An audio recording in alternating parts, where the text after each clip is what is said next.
Bom, a gente está começando mais um programa da série da GZM TV. Esse aqui é o Saúde Exponencial. O tema, obviamente, aqui é saúde e o nosso objetivo é refletir sobre os principais temas que vão nos ajudar a responder uma pergunta específica: quem é que vai construir o Brasil em 2035? Então, já entrando no nosso tema de hoje, teremos uma conversa sobre algo que é fundador em termos de qualidade na saúde de qualquer país, que é a formação médica. E a gente vai discutir esse tema com o presidente da Associação Brasileira de Educação Médica, Dr. Sandro Schreiber. Bem-vindo, Dr. Sandro. Bom dia, Ricardo. É muito bom estar aqui com vocês da Gazeta. Será um prazer discutir educação médica, que, além de ser a missão da ABEM nessas últimas 6 décadas e meia, é um tema atual que está muito, né, relevante para a sociedade brasileira nesse momento. Com certeza. E vai me acompanhar nessa conversa a nossa conselheira editorial, doutora Aline Moirão, que é médica, cardiologista, major da FABRE, viu, doutor Sandro? E membro do Comitê de Acreditação em Diagnóstico por Imagem do Colégio Brasileiro de Radiologia, além de atuar como Medical Affairs na MedCloud Tecnologia Médica. Bem-vindo, doutora Aline. Obrigada, Ricardo. Prazer estar aqui com vocês, doutor Sandro. Prazer lhe receber aqui conosco. Realmente é um assunto que interessa a todos, inclusive pacientes, da população em geral, porque em algum momento nós vamos precisar de um acesso à saúde, então educação médica é um tema importante. Com certeza.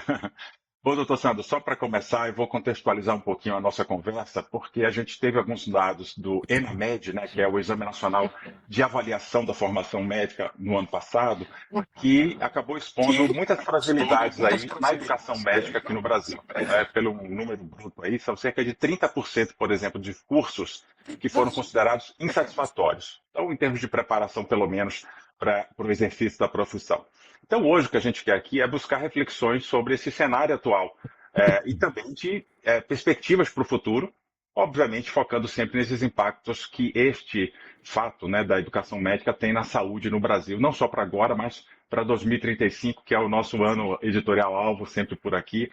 Então, só para começar e medindo um pouco esses impactos da educação médica no sistema de saúde hoje, né, quais são as reflexões que a ABEM tem feito sobre esses médicos, vamos chamar assim, até mal preparados, como é que eles estão contribuindo para esse cenário atual da saúde aqui no Brasil?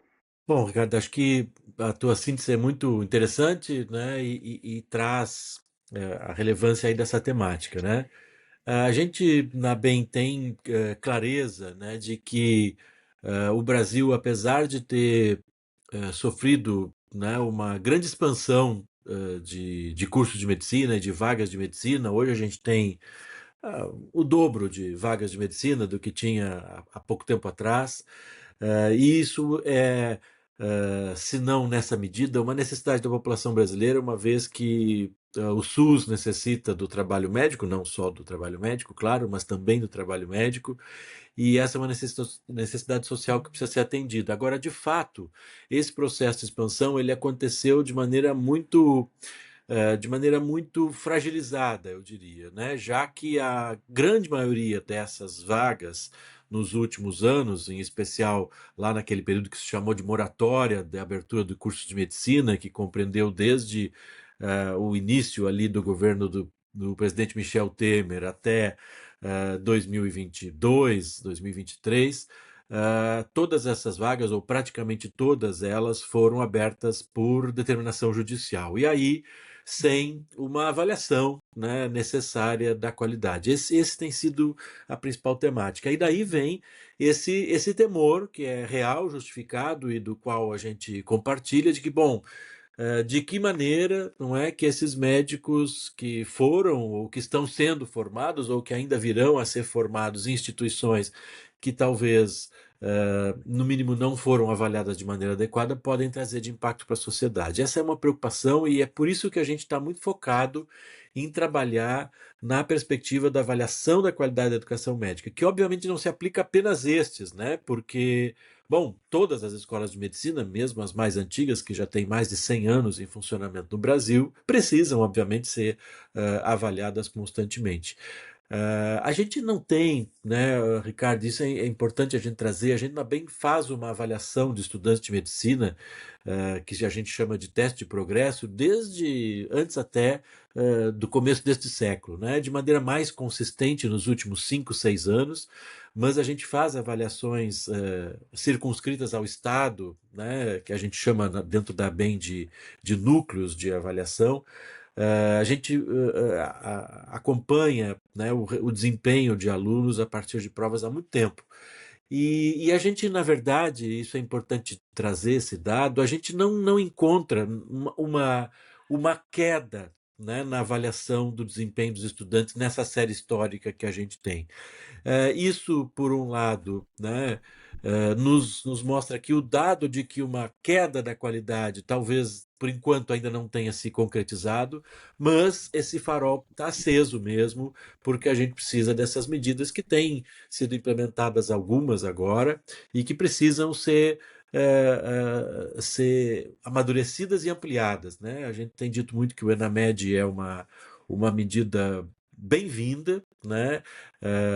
Ajuda muito na avaliação do ensino médico, mas ela isoladamente ainda não é suficiente para dar conta do problema. E a gente precisa avançar aí para outras medidas conjuntas, né? Em especial porque o desempenho do estudante, claro, tem aí nisso uma parte disso que é da qualidade da escola, mas não é a única coisa, né? Há vários outros fatores que também influenciam o desempenho do estudante. Por isso que sozinha essa nota ela ainda é insuficiente. Mas é um grande avanço e a gente está muito contente que a gente tenha feito isso agora e que possa passar a conversar sobre quais medidas adicionais a gente necessita para qualificar esse processo de vez e poder tirar, né, da nossa mente essa preocupação legítima mesmo de como as pessoas estão sendo atendidas por esse contingente de médicos Brasil afora aí, né?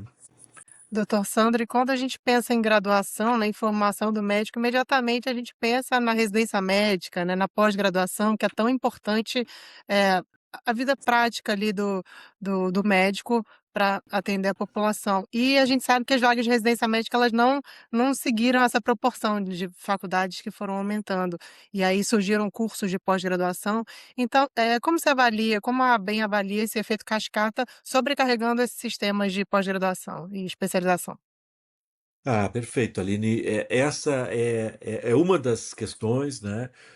A gente tem hoje aí, dos egressos, né, de curso de medicina nos últimos anos, no último ano em especial, a gente tem mais ou menos metade de vagas disponíveis para aqueles que saem dos cursos de medicina. Quando a gente olha, não para os que saíram ano passado, mas para o número que entrou, esse número cai para um terço, né? Mais ou menos um terço das pessoas que há vagas disponíveis para residência médica.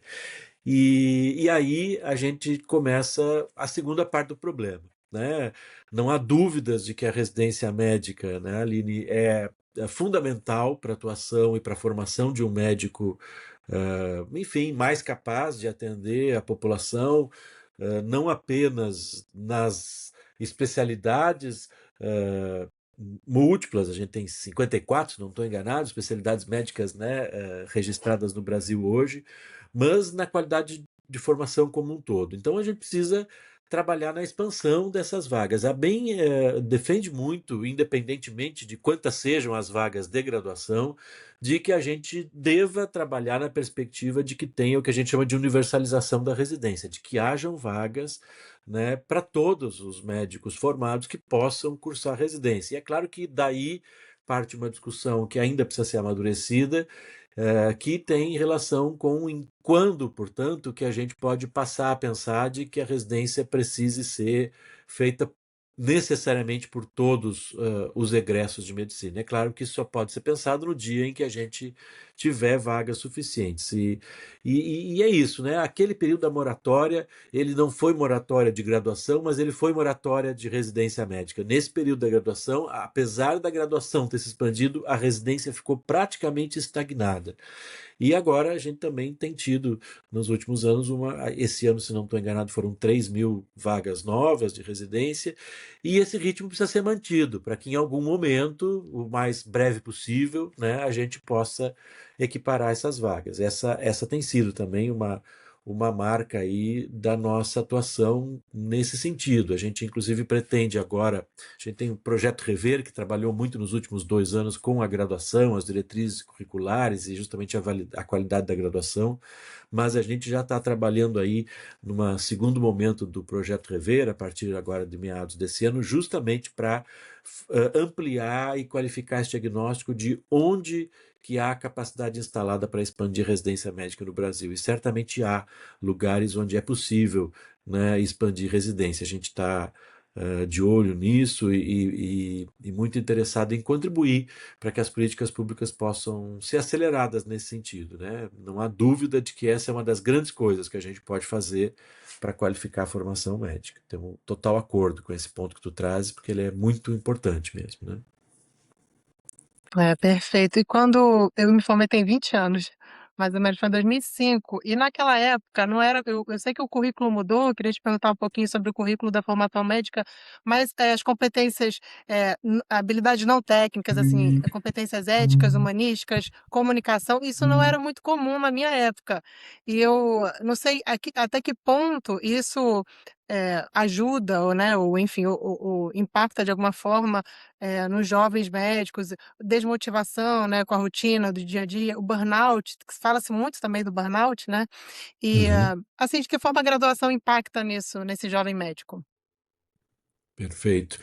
Acho que os principais avanços, né, advindos aí, especialmente da diretriz curricular de 2014 e mesmo agora a de 2025, elas estão muito nessas habilidades, né, que a gente chama habilidades leves, né, se a gente for seguir um conceito aplicado a tecnologias aí, que pensam justamente não apenas, né, e é muito importante, claro, mas não apenas no que a gente chama da técnica médica, então, enfim, de fazer diagnósticos adequados, diagnósticos precisos, instituir, né, planos terapêuticos e projetos terapêuticos que sejam capazes de fato, né, ajudar as pessoas e cuidar das pessoas, mas que isso seja feito num contexto dessa habilidade que é muito mais do campo social, do campo da comunicação, do campo da compreensão do ser humano como um todo,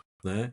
Isso é muito importante, a gente tem também trazido muito essa discussão, cada vez mais uh, a capacidade diagnóstica e a capacidade de intervir na escolha de condutas terapêuticas, a tecnologia ajuda cada vez mais nisso, né? E eu às vezes comento com os meus alunos, claro que fazendo uma certa caricatura, porque não é exatamente desse jeito, né?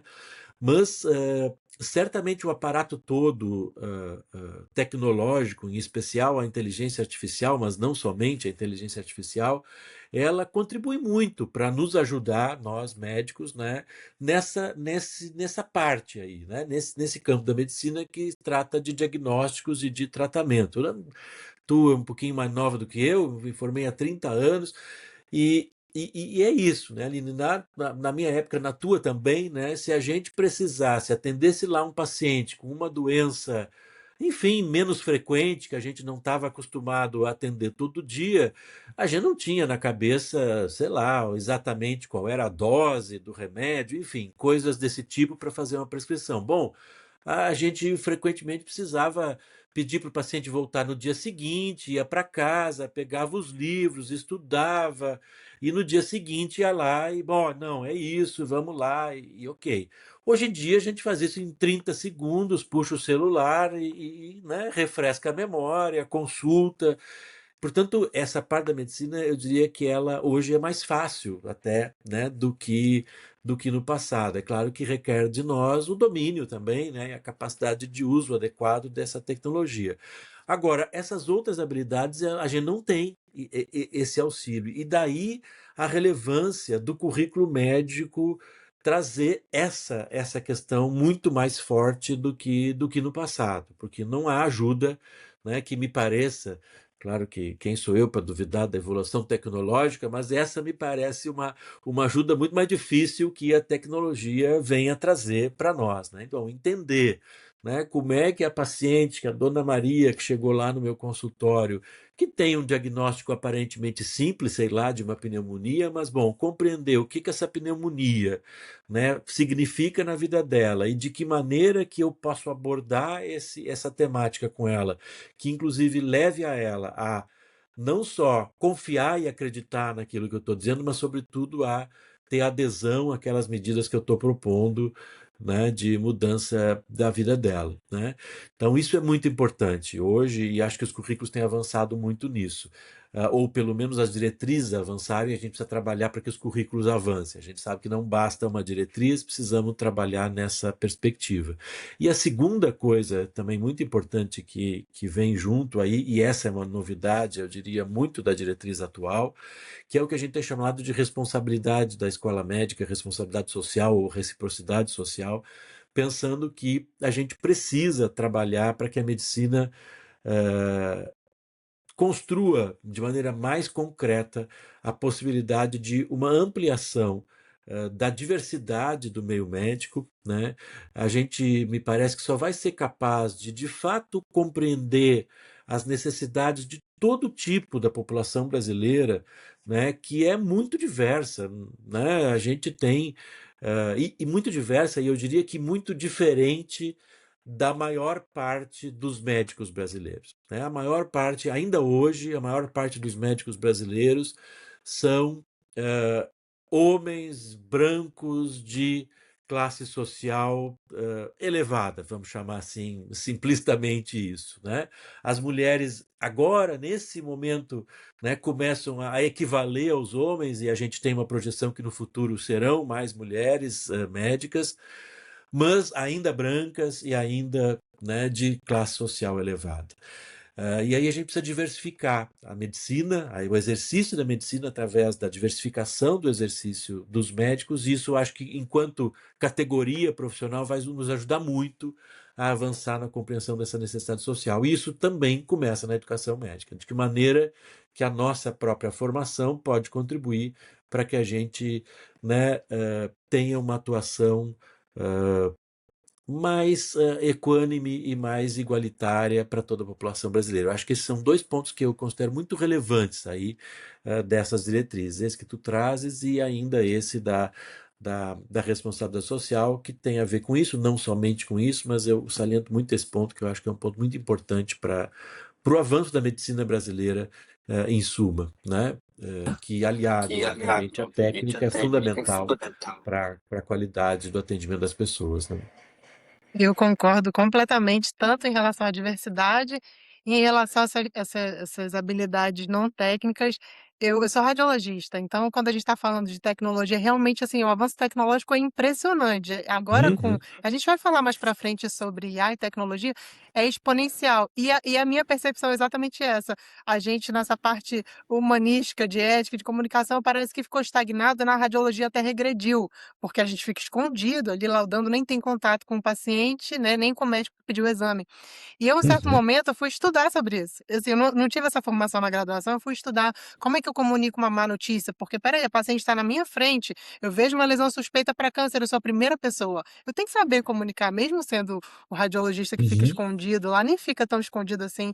E aí fiquei muito impressionada quando eu achei essas diretrizes de 2014, eu nem sabia de 2015, que já é previsto ali, achei bem interessante, porque é uma área que a gente precisa avançar, né. A tecnologia ela já está indo, ela já foi, né, já segue seu uhum. rumo, e essa parte a gente precisa avançar. Bom, e ainda nesse assunto sobre comunicação, mas sobre a fragmentação, né, sobre os silos, assim, a gente como é que é essa formação fragmentada não só dentro da medicina, mas entre as diversas especialidades, quando a gente fala de medicina, de enfermagem, de farmácia, né, como isso impacta o sistema de saúde? A gente acabou de sair de uma pandemia, essas crises, que podem acontecer a qualquer momento, né, como é que a gente pode, unir talvez ou ter uma forma de trabalhar, de forma mais eficiente para se preparar para os grandes cenários.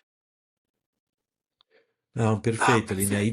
Aí acho que tem dois aspectos assim nessa parte de integração, né? Uma no que a gente chama de tem vários nomes aí, né? Mas vamos simplificar para interprofissionalidade, né? E aí pensar nas diferentes profissões de saúde. E acho que isso também constam das diretrizes, mas ainda de maneira incipiente. Eu acho que esse é um avanço, talvez, para a nossa próxima diretriz, quem sabe daqui a 10 anos, começar a pensar num núcleo comum de formação para as diferentes profissões da saúde. Isso hoje, existem algumas poucas faculdades no Brasil que têm iniciativas desse tipo e que eu acho muito interessantes.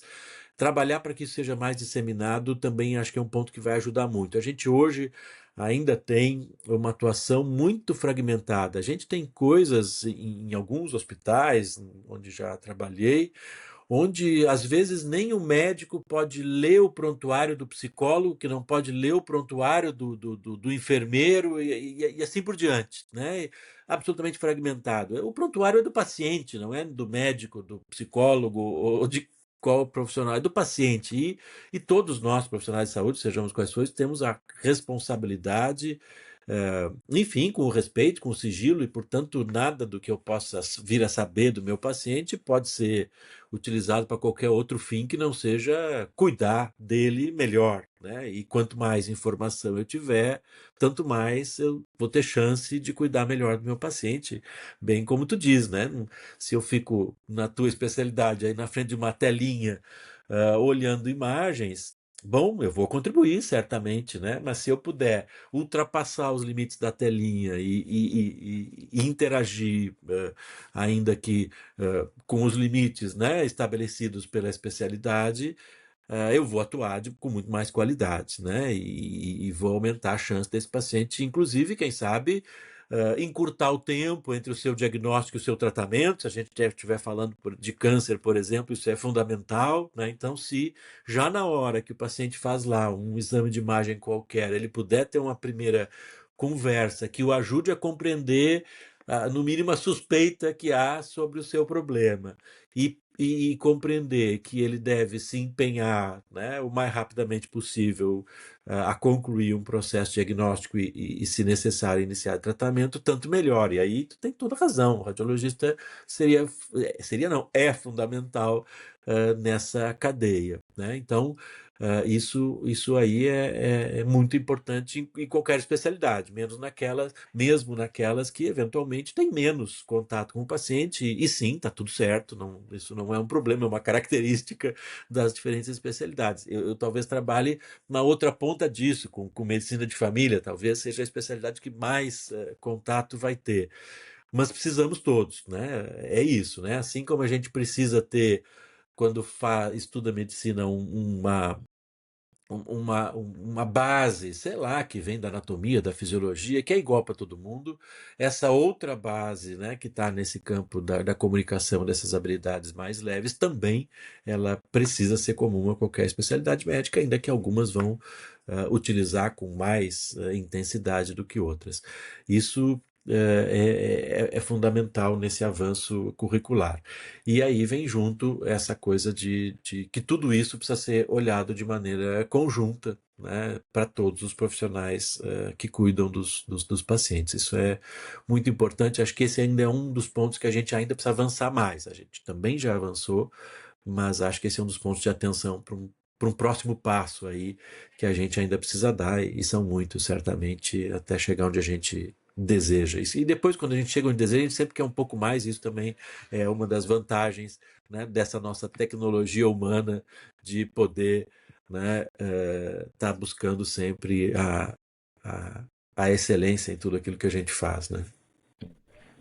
Como avança, né, doutor Sandro? É sempre a gente buscando melhorar um pouquinho. Eu queria entrar nessa conversa agora para puxar um tema que é um tema sobre, principalmente, desigualdades regionais. Eu até convido a Aline para entrar nessa conversa, porque a Aline, por exemplo, ela tem uma atuação profissional no Amazonas. O senhor, doutor Sandro, conhece a realidade do Brasil inteiro, né, possivelmente. Então, eu queria entender um pouquinho com relação a essa questão dessas desigualdades regionais, porque a gente tem desigualdade regional no acesso à saúde, mas também tem, e talvez até principalmente, na formação médica, né? Então, como é que Uhum. está refletindo, digamos assim, essa grande disparidade que a gente tem entre cursos até diria assim, cursos de excelência que nós temos e cursos que são precários, né? Essa é quase que o abismo que a gente tem entre os dois, reflete também nessa desigualdade regional de acesso à saúde. Ah, perfeito, Ricardo. Acho que essa questão da desigualdade é, na minha perspectiva, a principal questão, né, quando a gente acaba indo parar naquela eterna discussão de se o Brasil tem médico de mais ou médico de menos. A questão central não é essa, na verdade, né? Porque eu sempre costumo dizer, quando a gente fica pensando, eu moro no Rio Grande do Sul, né? Então, uma realidade bastante distinta lá de Aline e da maior e de boa parte, né, das pessoas, numa cidade de porte médio. Eu moro em Pelotas, que tem aí 330, 350 mil habitantes, relativamente próximo da capital, Porto Alegre, que é a capital que tem a maior relação de médicos por habitante do país. Porto Alegre é a capital onde, em tese, mais médicos temos.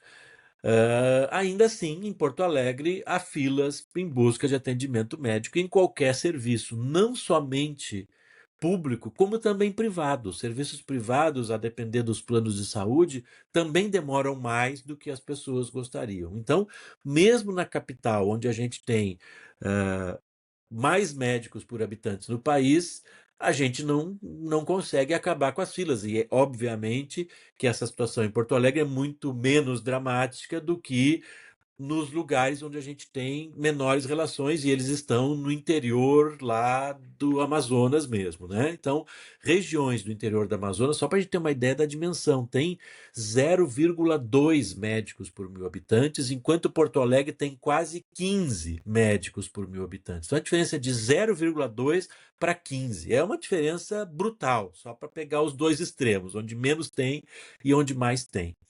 É claro que isso tem a ver com formação médica. A gente, até 2013, quando lá na Lei dos Mais Médicos, no programa Mais Médicos como um todo, houve um incentivo ao que se chamou de interiorização de curso de medicina, e houve uma expansão lá muito positiva, na minha perspectiva, de ter cursos em centros menores, mas há um limite para isso, né? Porque para ter ensino médico eu preciso minimamente ter uma estrutura de serviços de saúde, porque eu não consigo, né, ensinar medicinas num lugar onde não tem uma unidade básica de saúde, um hospital, uma unidade de centros de atenção psicossocial, onde não tem um serviço de imagem minimamente adequado e capaz de auxiliar, enfim, inúmeros tipos de serviços de saúde. E a gente sabe, e isso é correto, a gente também não tem a fantasia de que a gente tem que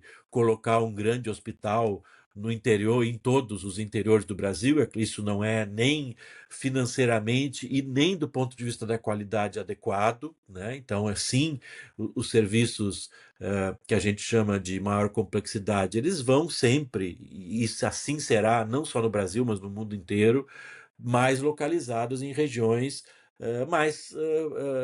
mais populosas, portanto, onde os pacientes serão remetidos a esses centros. E estes são os lugares onde a gente vai ter mais medicina. Então, quando a gente fala de sair do litoral e das capitais, que é onde basicamente estavam até algumas décadas praticamente todos os cursos de medicina, né, no litoral e nas capitais, sair para o interior, respeitando esse limite, porque esse interior da escola não pode ser tão interior assim, né? A gente ajuda na fixação de médicos. Uma coisa muito importante aí é a residência médica, o modelo de residência médica, porque aí a gente falou já das vagas da residência, mas também é importante falar do modelo de residência médica. Hoje o Brasil adota um modelo de residência médica que é muito centralizado no serviço de saúde. Então, imagino, não sei exatamente onde a Aline fez a residência dela, mas imagino que ela tenha feito a residência dentro de um serviço de imagem, muito provavelmente dentro de um hospital de grande porte, e lá ela ficou 2, 3, 4, 5, 6 anos, o tempo que dure a residência, conforme, né, as multiplicidades de especialidades e subespecialidades que a gente trabalha. Eu fiz uma residência, mesmo em medicina de família, dentro de uma universidade, dentro de uma unidade básica de saúde, onde passei os 2 anos da minha especialização lá neste lugar. Este é um modelo centrado de residência médica, centrado no serviço que oferece a residência. E esse é o modelo hegemônico, predominante de residência médica no país. Há muitos países que fazem residência médica num modelo em rede, onde, apesar de eu posso ser aluno do principal centro de referência de imagem do país. Mas eu, durante os meus anos de residência médica, eu não fico o tempo inteiro naquele lugar. Eu vou para esse interior trabalhar lá sob supervisão, porque isso qualifica esse interior. Eu levo um médico em formação e, claro que junto com ele, eu levo um supervisor, um médico mais experimentado, que pode, hoje em dia também, graças à tecnologia, às vezes não está lá de corpo presente, mas com a mediação tecnológica ele orienta o residente, né, em tempo real, e o residente está lá qualificando o serviço de saúde. Esse é um modelo que eu acho que a gente precisa avançar na residência médica. Ele tende a fixar o interior, ele oferece ao residente a oportunidade de conhecer um outro olhar da medicina, né? Um olhar de uma medicina que pode sim ser feita com muita qualidade, não apenas nas capitais ou nas cidades de médio porte do Brasil. Ela pode também ser feita no interior, e mais do que pode, é preciso que ela seja feita no interior. E se a gente começar a levar os nossos residentes, que acho que tem mais capacidade de interiorização até do que a graduação também precisa ser interiorizada, mas o limite da graduação me parece mais curto do que o limite da pós-graduação. A pós-graduação tem mais condição de ir mais para o interior. E esse é um outro passo que a gente precisa dar, que vai ser capaz de ajudar na solução desse problema. É claro, né, Ricardo, que tem que estar muito presente na nossa cabeça que esse problema de interiorização dos médicos, claro que no Brasil ele é dramático pela nossa, né, imensidão, não só populacional, mas sobretudo geográfica, mas ele é um problema mesmo em países pequenos geograficamente, como a Inglaterra, por exemplo, que é um país pequeno do ponto de vista geográfico, é grande em vários aspectos, mas geograficamente é um país pequeno. E mesmo na Inglaterra, há localidades remotas que não têm médicos e eles lançam mão de programas de provimento, como a gente hoje tem mais médicos. Em geral, mesmo em países como a Inglaterra, em algumas localidades há necessidade de programas de provimento, porque a formação e a carreira médica desse país não consegue fixar médicos nativos, formados, nascidos e criados na sua localidade em determinadas regiões. Então é importante ter essa clareza de que nada sozinho magicamente resolve o problema, mas com certeza a interiorização da residência seria ou será, porque eu acho que a gente deve caminhar nesse sentido em breve, a gente acompanha as discussões da Comissão Nacional de Residência Médica, isso tem vindo à tona, ainda com resistência de alguns setores aí, mas acho que a gente deve avançar em algum momento, se tudo correr bem, em breve, para expandir programas de residência que sejam capazes de auxiliar, né, nessa melhor distribuição de médicos no país. Então é uma lembrança excelente aí olhar para isso. O Brasil é muito diverso e, de fato, muito grande. Isso, claro, a gente sempre lembra do norte do país, mas aqui no Rio Grande do Sul, que a gente fica achando, eu trabalho aqui e tem localidades aqui no Rio Grande do Sul que também não têm médicos e as relações de médicos são muito pequenas. Isso é um problema, portanto, de qualquer estado mesmo. A gente sempre pensa no Rio Grande do Sul, como São Paulo e outros estados, o Rio Grande do Sul não tem problemas. Não tem, é claro que tem menos problemas do que o Amapá ou o Acre, né? Mas tem também problemas nesse sentido. Então, esse é um problema relevante para todos nós, né? Doutor Sandro, perfeito. Achei muito interessante essa ideia de interiorizar a residência médica. Eu sou carioca, na verdade, a minha residência eu fiz no INCA, que é Então, altamente tecnológico, um hospital de é referência. isso. Quando eu vim para Manaus em 2009, foi assim, totalmente oposto. Eu fui chefiar um serviço que usava processador ainda. Eu nem tive contato com processadora, sabe, aquele químico.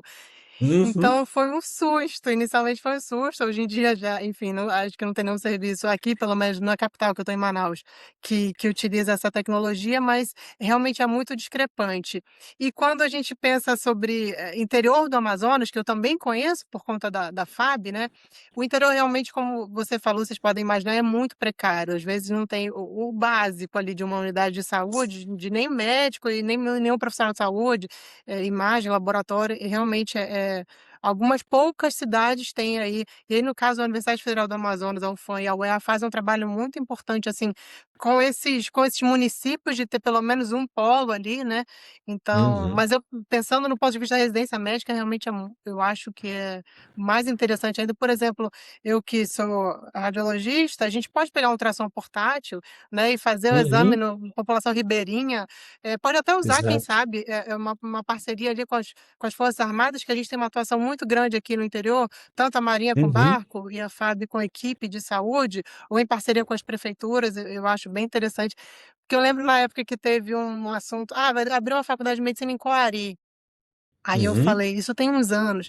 Eu falei: "Gente, em Coari, assim, é bem precário de serviço de saúde, apesar de ser né, uma cidade de médio porte, mas como é que vai ter uma faculdade de medicina lá se não tem médico, né? Como é que você vai ter um professor?" Porque quando a gente pensa que, por exemplo, em Manacapuru, que você consegue ir de carro, né, os médicos em Manaus vão ali, tipo, 1 hora, atravessa o rio aqui, vai estar em Manacapuru, Itacoatiara, que também é um pouquinho mais longe, mas você consegue ir de carro. Agora para Coari você só consegue de barco, 11 horas de barco, 12 horas de barco ou de avião. Então como é que tu vai ter uma estrutura para ter uma graduação, né. E eu uhum. concordo plenamente com você, já do ponto de vista de residência médica, esse médico está formando, ele ter essa experiência do interior do É Amazonas, né, isso. ou de qualquer outro estado, é muito rico, Uhum, né. Eu acho que a gente já pode até passar para as perspectivas futuras, Ricardo, já falando Com sobre certeza. sobre a Eu acho que sim, já temos avançado. Esse tema da interiorização, enfim, tudo isso a gente sabe que tem desafios. Mas eu acho que é assim que a gente pode construir, né? Não é pensando nos problemas, é pensando em o que que a gente quer fazer. Porque aí eu acho que a gente vai tentando organizar, lembrando que a gente está falando de um serviço essencial, né? A gente não está falando de um serviço que seria uhum, legal ter, não, é super importante ter. Então, acho que, de fato, essa provocação, ela talvez esteja no coração, digamos assim, do problema da qualidade da saúde no Brasil, né? Que é como realmente nós podemos entregar saúde para toda a população, principalmente agora a população do interior. Doutor Sandro, a gente já está caminhando aqui para o nosso final. Eu agradeço a sua paciência aí de compartilhar com a gente, né, essas informações, mas ainda temos algumas pequenas informações aqui para apurar. Uma delas é com relação às diretrizes curriculares nacionais. A gente está falando agora dos cursos especificamente aí de medicina. O que é que a BEM ela defende para alinhar vamos chamar assim, a educação médica com essas demandas futuras até, e aí a gente pode lembrar que a gente está num processo de envelhecimento da população, né? Então, como é uhum, que a gente uhum. vai fazer esse alinhamento para preparar a medicina e os médicos, não só para, claro, o envelhecimento, mas para todo esse cenário futuro de desenvolvimento dos médicos no Brasil? Perfeito, Ricardo. Acho que a gente tá, né? A diretriz atual foi promulgada em outubro agora de 2025, portanto, ela está recém iniciando a sua fase de implementação e ela traz vários desses quesitos aí que a gente conversou hoje. E a gente sempre diz, né, sobre as diretrizes todas, as passadas, que ainda mais difícil do que consensuar, redigir e publicar uma diretriz curricular moderna e que justamente favoreça chegar nesse futuro, ainda mais difícil do que esse processo é o processo de que ela de fato aconteça no cotidiano das escolas, né? Então a diretriz é só o primeiro passo, porque ela pode, no limite, daqui a pouco virar um papel morto que ninguém utilize, bom, e aí ela ajuda muito pouco. Então, a gente está muito focado, enquanto Associação Brasileira de Educação Médica, nesse momento, em trabalhar numa. Eu diria não só em acelerar, mas também em qualificar a implementação dessas diretrizes que trazem esses avanços. A gente está numa rodada, inclusive, de oficinas regionais no país nesse momento. Eu estou em casa, em Pelotas hoje, mas cheguei às 4 da manhã aqui, vindo de Belo Horizonte, onde a gente fez, nos 2 dias anteriores, lá um encontro com todas as escolas médicas de Minas Gerais, justamente trazendo o que a BEM confeccionou agora, que a gente chamou de cadernos para implementação das diretrizes curriculares. Então a gente traz ali um conjunto de eh, não, nem chamaria de informações, mas um conjunto de experiências e de indicações para auxiliar as escolas médicas a implementarem essas diretrizes. A gente já esteve no Paraná, em Santa Catarina, na Bahia. Amanhã a gente vai estar no Rio de Janeiro, segunda-feira em São Paulo, quinta em Recife e assim por diante. Depois em Manaus, aliás, na outra segunda em Manaus. Aline, você está convidada para estar conosco. A gente vai estar em Manaus, justamente trabalhando nessa questão aí de ajudar as escolas para que as diretrizes curriculares saiam do papel e passem para a prática. Se a gente conseguir, não somente com esse movimento, esse é um movimento inédito que a gente nunca fez, e acho que isso tem um provável impacto grande aí, para que a gente possa, durante esse ano de 2026, preparar as escolas, preparar as mudanças e começar 2027 já com o maior número de escolas com as diretrizes funcionando.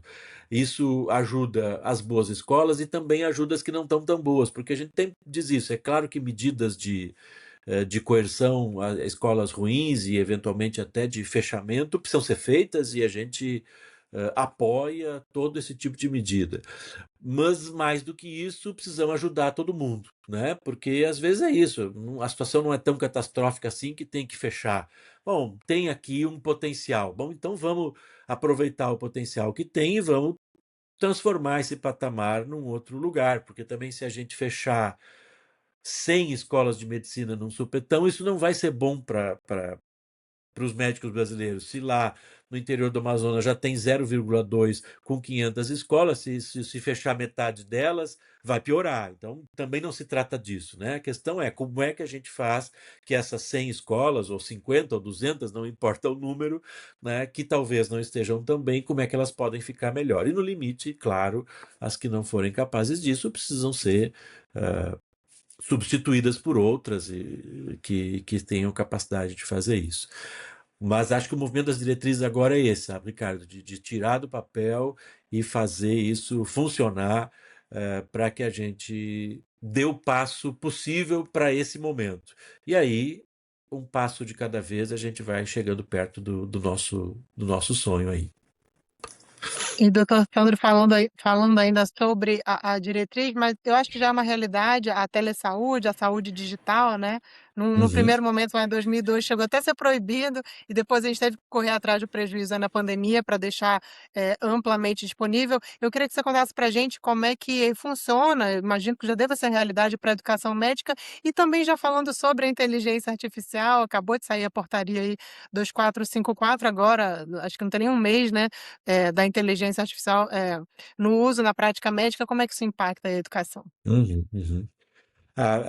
Perfeito. Esse também é um ponto inovador da diretriz atual de estimular as escolas que introduzam a utilização de todo tipo de ferramenta tecnológica, né? Os cursos de medicina, eles são, por determinação legal, e eu nem acho isso ruim, 100% presenciais, então a gente não tem, né, mediações como essa nossa entrevista aqui, que estamos em diferentes locais do país, e isso é excelente, né, que a gente possa fazer.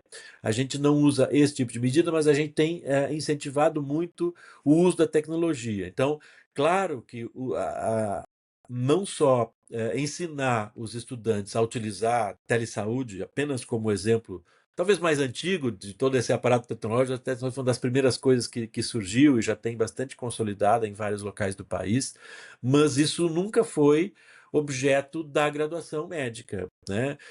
Então, os estudantes precisam aprender a utilizar isso e, inclusive, aprender a como que eles podem, porque estamos preparando profissionais para o mercado de trabalho, trabalhar num ambiente desses no futuro com qualidade. Da mesma forma, as coisas mais, as novidades, né? E aí acho que a IA é a novidade mais recente, né? Claro que ela também não é tão recente, mas a evolução e o atingimento de um nível que de fato contribui, isso é muito, muito recente aí, né? Tem poucos anos onde a IA se prova, digamos assim, uma ferramenta útil. É muito importante a gente trazer isso para o currículo médico, porque como toda tecnologia, né, e tu que trabalhas muito com isso sabe bem, a utilização dela precisa ser de modo absolutamente crítico, né, sob pena da gente virar refém da tecnologia e aí né? A gente sabe que hoje é possível, né, ter laudos, né, por inteligência artificial, mas isso pode ser um bom começo, né, e pode ajudar muito em diversas situações, mas isso não pode dispensar o olho do especialista para fazer uma revisão final, porque aí a gente está correndo riscos sérios, né, de ficar com uma impressão. Isso aí no campo do Ricardo, a gente sabe, o IAPA é capaz de fazer uma reportagem sobre essa temática bem feita, mas se o Ricardo não for lá botar o olho no final desse negócio, vai sair bastante esquisitice nesse negócio, né? Então é sobre isso, né? A tecnologia tem que ser usada e para mim a palavra é criticamente. E isso para mim é o que a gente precisa ensinar nas escolas de medicina, para nós aqui, não só efetivamente, mas para nós que estamos nesse papo hoje, nas escolas de medicina, de que o uso crítico ele é fundamental. Né? E isso não é nenhum preconceito, nenhum cerceamento, pelo contrário, é usar cada vez mais e de cada vez mais de modo crítico para que de fato ela contribua, né? Porque senão a gente vira refém dela e aí eu não tenho dúvida de que a nossa eficácia se reduzirá ao invés de aumentar, porque essa é a meta, né? Então, acho que esse é o ponto principal aí na formação, de que a gente possa utilizar criticamente essas ferramentas todas, né? E essa portaria eu achei bom que veio justamente nesse sentido, de dar manter o protagonismo do médico.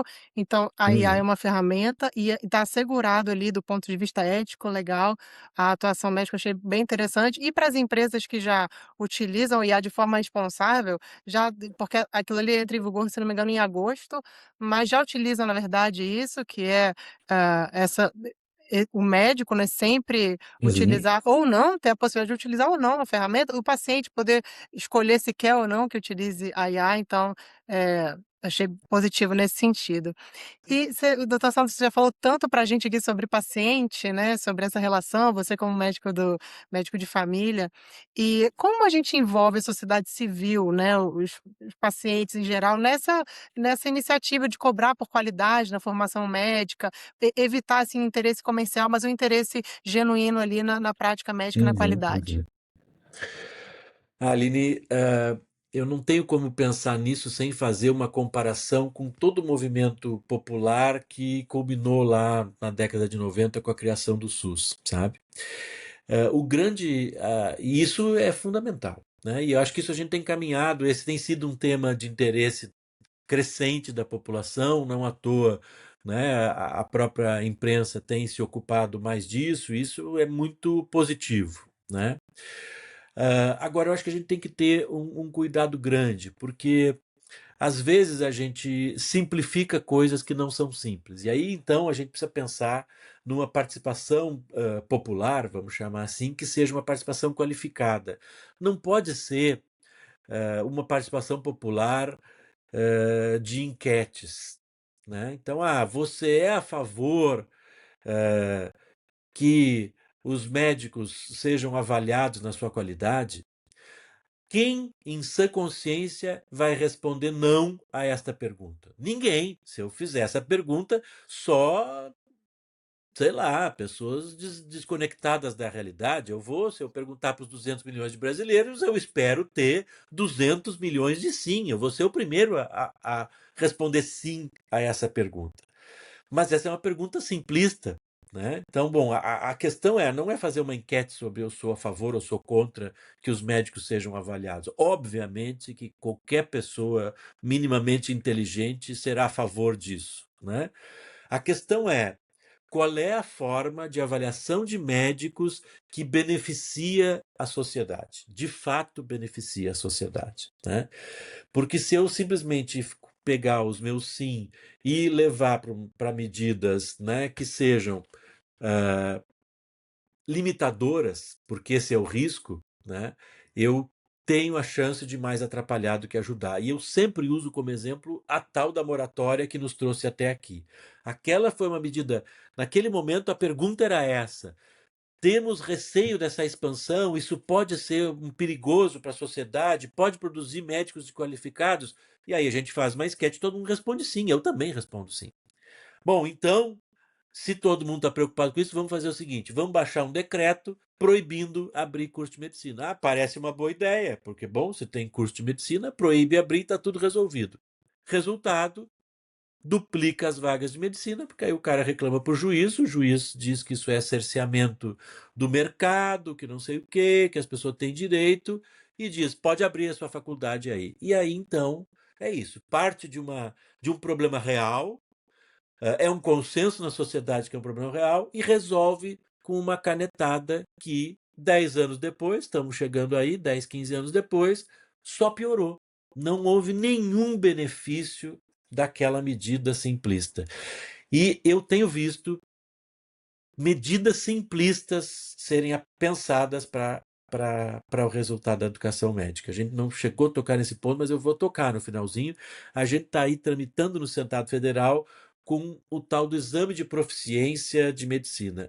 Isso para nós é claramente repetir o que a gente não aprendeu com a moratória. Ah, porque é isso. É preocupação? É. Avaliar médico é bom? É. É necessário? É. Ajuda a proteger a população? Sim. Ninguém tem dúvida disso. Bom, mas uma prova, depois que o sujeito se forma, primeiro, uma prova escritinha lá de marcar X, é capaz de sozinha dizer se esse sujeito é um bom médico ou não? Quem estuda educação sabe responder essa pergunta com clareza. Não, ela não é suficiente. Ela é necessária, é importante, mas isso sozinho não dá o diagnóstico final. É como eu querer diagnosticar um câncer de pulmão com um raio-x. Não dá. Hoje em dia não dá mais, né? Talvez quando a gente se formou desse. Hoje não dá mais. Mas eu posso começar com raio-x, mas não dá para terminar com isso, né? Depois de formar, adianta alguma coisa? Não adianta nada. Eu sempre tenho dito que a OAB está aí para trazer isso. A OAB fez isso e faz isso há muitos anos, e os cursos de medicina não, de direito, depois da OAB, se multiplicaram ainda mais. A qualidade dos cursos de direito não melhorou absolutamente nada depois disso. O único efeito que tem é, bom, nem todos entram no mercado para atuar como advogados. Bom, ok, essa é uma decisão lá do direito. Para a medicina, eu tenho certeza que a gente não vai conseguir mais do que isso, que foi o que a OAB conseguiu, impedir que alguns entrem no mercado. Isso é bom ou é ruim? Eu não tenho dúvida de que isso sozinho é ruim, porque eu vou só incentivar ainda mais a proliferação de escola médica, provavelmente escola médica ruim, vou penalizar o estudante que entrou confiando de que ia receber uma educação médica boa e depois de 6 anos vai dizer, ó, lamento muito, mas, né, não vai rolar, né, não vai poder atuar em medicina. A sociedade, portanto, não ganha com isso. A sociedade ganha se a gente atuar cedo, desde o começo. Vamos avaliar esse estudante desde que ele entra no curso, no primeiro, no segundo, no terceiro, antes dele se formar. Vamos dizer, ó, esse menino, essa menina não está indo bem. Então, não vamos deixar ela se formar com 6 anos. Quem sabe ela fica 7 anos, fica 8 anos. Bom, no limite, talvez um contingente, a gente chegue à conclusão de que de fato não dá. Então, não dá o diploma de médico para essa pessoa. Depois que eu der o diploma de médico, a tendência vai ser lá, nesse lugar aí no Amazonas que tem 0,2 médicos, vai ter um prefeito desesperado e, na maior das boas intenções, eu não estou nem criticando o prefeito, ele vai encontrar um sujeito desses que tem um diploma, mas não tem um registro, que vai topar atender a população, e o prefeito, no desespero, vai topar isso, cara, porque não tem outro. Né? Então, eu acho que se trata disso, sabe? De contribuir para que a gente tenha uma participação popular. Eu tenho certeza de que isso é fundamental, mas nos moldes da participação popular que a gente teve lá na década de 70, 80, que levaram à criação do SUS. Uma participação popular que não era de enquetes, é uma população que era, vamos sentar com as pessoas e vamos entender o que de fato as pessoas consideram como uma formação médica de excelência, porque eu tenho certeza que a hora que a gente sentar com as pessoas, elas vão reclamar menos de que o médico erra o diagnóstico e muito mais de que o médico não consegue entender a vida delas. Tenho clareza de que é isso que a gente vai ouvir se a gente sentar com as pessoas. Mas se a gente só perguntar se tem que avaliar médico, todo mundo vai responder que sim. E aí, se no gabinete, sozinho, eu ou um conjunto de colegas fizermos isso, é possível que a gente erre se a gente não tem uma qualificação qualificada. Então, para mim, aí, Aline e Ricardo, a chave é trazer a população para o centro desse processo e não usar a população com enquetes rasas que vão dizer o óbvio, que a gente precisa avaliar curso de medicina, que médico tem que ser bom, que médico tem que ser avaliado, que só assim a gente vai cuidar das pessoas direito. Claro que todo mundo concorda com isso. Agora, como não é tão simples. E o como precisa ser construído também com a sociedade. Mas aí eu preciso conversar. Não vai ser com pergunta de sim ou não que eu vou resolver esse problema. Então, trazer a sociedade qualificadamente para essa discussão é fundamental para que a gente chegue num lugar seguro da formação médica. Eu acho que essa é a questão. O que é seguro e que não corre o risco de sair o tiro pela culatra, como a gente fala, né? de piorar ao invés de melhorar. Eu acho que essa é a chave e a participação popular tem capacidade de fazer isso. Então, envolver os Conselhos Nacionais de Saúde, por exemplo, que são entidades que pensam isso capilarizadamente. Os Conselhos de Saúde são entidades que têm metade dos seus membros são usuários, são pacientes, são pessoas que usam o SUS. A outra metade são profissionais de saúde, são gestores. É isso mesmo que a gente precisa, porque também não é só o gestor, mas também não é só o usuário. Tem que sentar todo mundo e ver o que a gente tem de comum, né? E de que maneira que a gente aprende com os usuários e de que maneira que os usuários podem aprender conosco, e aí sim a gente chegar num lugar melhor. A chave para mim está aí. Tá, legal. Doutor Sandro, acho que é pelo horário que nós combinamos, eu não queria estender mais a nossa conversa, mas ficaram realmente temas tão interessantes de fora, né, doutora Aline? A gente falar da judicialização dessa educação médica no Brasil, da participação, inclusive, política, né, nessa interlocução aí desse tema também, que é super importante. Eu acho que são temas, inclusive o exame de proficiência, né, que o senhor chegou a citar rapidamente, acho que são temas de fato muito caros aí para este assunto, que a gente não vai poder deixar de tratar, mas a gente vai voltar aqui então numa próxima oportunidade para falar melhor. Doutor Sandro, eu lhe agradeço imensamente pela gentileza de compartilhar com a gente as informações que a BEM vem construindo, as reflexões também que são tão essenciais para a gente construir essa medicina, né? Que a gente, mais do que a gente quer, a gente precisa, né? E Uhum. o mundo evoluiu tanto e a gente também merece, digamos assim, esse cuidado, né, da medicina com a população. Então, eu agradeço mais uma vez aqui a sua gentileza, como eu disse. Doutora Aline, vou deixar um espaço para a senhora fazer as considerações finais aí. Eu estou muito feliz, a conversa foi super esclarecedora, né? Queria agradecer o doutor Sandro a disponibilidade, parabenizar a sua atuação aí na frente da BEM e, e essa visão sistêmica, né, que você deu para a gente, assim, dos Uhum. problemas que a gente tem, onde estamos e o que precisamos fazer para o futuro. Eu fico entusiasta de que no futuro aí a gente vai conseguir colher bons frutos aí com a educação médica e agradeço a sua participação, sua gentileza. Muito obrigado, Ricardo e Aline. Foi um prazer ter esse papo com vocês aqui hoje. Eu e a BEM, de modo especial, estamos super disponíveis para contribuir com a Gazeta, com vocês e com a sociedade brasileira para avançar rumo à educação médica de excelência que a gente tanto sonha e, como bem Ricardo diz, precisamos. É isso Muito aí. obrigado, hein? Até a próxima, doutor Sandro. Até a próxima.